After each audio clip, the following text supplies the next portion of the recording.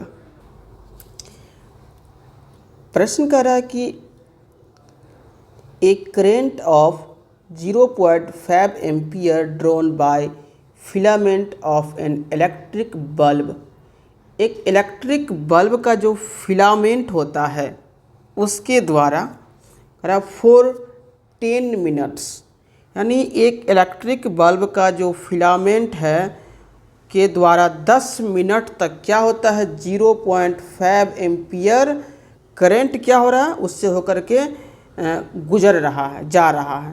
कितने मिनट तक, 10 मिनट। यहाँ टाइम भी दे दिया है और करंट भी आपको दे दिया है। फिर कह रहा है find the amount of electric charge, क्या करना है, इलेक्ट्रिक चार्ज का अमाउंट बताना है, that flow through the circuit, उस सर्किट से होकर कितनी मात्रा में आवेश जो है ना वो क्या हुआ, फ्लो हुआ। लिखेंगे सॉल्व। गिवन देखिए क्या कर रहा है, करंट ये दे दिया है 0.5, लिखेंगे I इक्वल टू 0.5 एम्पियर हो गया। उसके बाद समय कितना दिया है, time 10 minute, T is equal to 10 minute. आप जानते हैं कि समय का स्टैंडर्ड यूनिट सेकंड है, 10 multiple 60 is equal to 600 second. अब हमें अमाउंट निकालना है, यानी Q निकालना है, तो I इक्वल टू फार्मूला होता है Q बाई टी, इसको क्रॉस गुना कर लीजिए, I गुने T is equal to Q। अब हमें Q ही निकालना था फार्मूला में, Q is equal to IT, I for current कितना है 0.5 मल्टीपल समय कितना है 600 सेकेंड, डिसिमल हटाएंगे तो 10, ये 1010 कट जाएगा, 5 मल्टीपल 6 कर लेंगे ये तो 300 कूलम्ब, ये हमारा अमाउंट निकल गया कितना, 300 कूलम्ब। उम्मीद करते हैं कि आप लोग भी इसे आसानी से बना लेंगे। तो ये हमारा पहला सेशन था जिसमें मैंने डिस्कस किया आप लोगों के साथ क्या, इलेक्ट्रिसिटी का पहला पार्ट, जिसमें हमें इलेक्ट्रिक सर्किट भी मैंने डिस्कस किया थोड़ा सा, उसके बाद इलेक्ट्रिक चार्ज मैंने पूरा पढ़ा है। फाइनली स्टूडेंट्स, आज का हमारा जो पहला टॉपिक था वो ख़त्म हो गया, इलेक्ट्रिक करंट और सर्किट, इलेक्ट्रिक चार्ज मैंने अच्छे से आप लोगों को समझाया। उम्मीद करते हैं कि आप लोगों ने इसे अच्छे से सीखा होगा। अब जो हमारा नेक्स्ट वीडियो आने वाला है वो आएगा electric power and potential different और सर्किट डायग्राम। कोशिश करूंगा दोनों को मर्ज करके एक ही वीडियो लाऊं। उसके बाद ओम्स लॉ थोड़ा सा अच्छा टॉपिक है, इस पर भी वीडियो हमारा आने वाला है। तो आप इस चैनल पर नए हैं तो प्लीज़ चैनल को सब्सक्राइब कर लीजिए, और सब्सक्राइब करने के बाद इसे दोस्तों में शेयर भी कर देंगे, और बेल आइकन दबाना ना भूलें, क्योंकि जब मैं इसका सेकंड पार्ट लोड करूँ तो सबसे पहले आपको मिल जाए। तो तब तक के लिए मुझे दीजिए